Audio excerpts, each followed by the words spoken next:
kahit tao si Dorfina, hindi natin siya maaaring payagang maglabas-pasok sa mundong yon.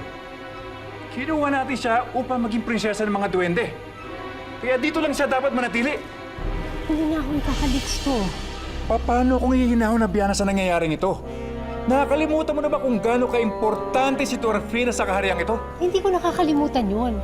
Pero sana alalahanin mo rin na bukod sa pagiging prinsesa, anak natin si Dorfina. Anak na natin si Dorfina. Anong gusto mong gawin, Biana? Baka naman pwede natin siyang bigyan ng konting kalayaan para naman hindi na niya kailangan tumakas para lamang makalabas ng palasyo. Pero ikaw na rin nagsabi na paano kung magbalik ang kanyang alaala? Paano kung makakita siya ng... Haring Calixto, sandali. Bakit, Marcel? Ano nangyari? May ibang nandito. Bakit nagpanggap ka pa na ikaw yung kinakausap yung Lindon na yun? Nagtagal pa, tuloy tayo dun. Kasi kawawa naman siya eh. At saka parang gustong-gusto niya humingi ng tawad kay Ina. Sino kaya yun, no? Aba, iwan ko. Bilis-bilisan mo ang lakad mo. Hindi ka ba nagtataka? Hindi siya natakot nung nakita niya ako.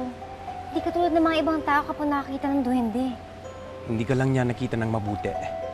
Hinawakan kaya niya ako. Alam mo, parang gusto kong bumalik eh. Sa tingin ko, pwede ko siyang kaibiganin. Tapos kakausapin ko siya. Tatanungin ko sa kanya kung sino si Ina. Tumigil ka na, Dorfina. Alam mo, hindi tayo pwedeng magkita ng mga tao. Ano na lang ang gagawin sa'yo ng Hari at Dorina pag nalaman nila ang ginawa mong to? Hindi naman nila malalaman eh. Bakit? Sasabihin mo ba? Dorfina, masama ang kutob ko. Baka alam nilang wala ka sa palasyo. Alam mo ba ang ibig sabihin nun? Ano? Hindi ka nila palalabasin. Hindi ka na uli makakalabas dito. Sige na, halika na, halika na. Ngayon na, bilisan mo na.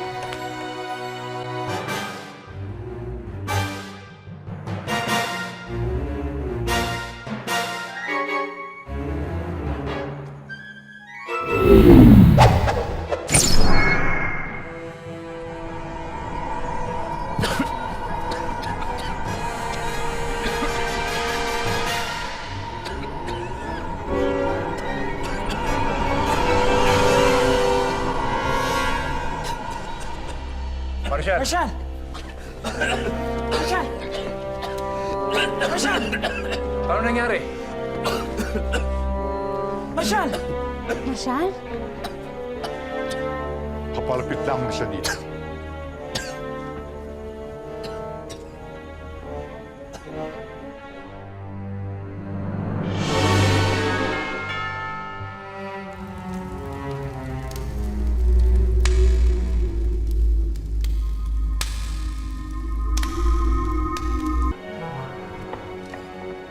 Wala naman ata nakapansin na umalis ako eh. Tingnan mo, oh. Ate, tahimik dito sa palasyo. Oo nga eh. Kailangan mo makapasok sa palasyo nang walang nakakakita sa'yo. Halika na.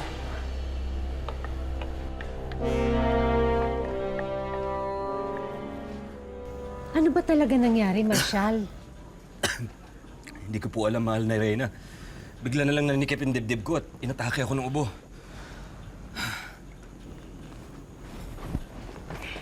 Mahal na Hari, narito na po sila Prinsesa Dorfina kasama si Elvin. Dumaan sila sa lagusan mula sa labas ng punso. Makakalis ka na, Kawal. Salamat. Calixto, ano gagawin mo? Ako mismong sasalubong kay Dorfina. Kailangan matutunan niya na hindi niya tayo dapat sinusuway.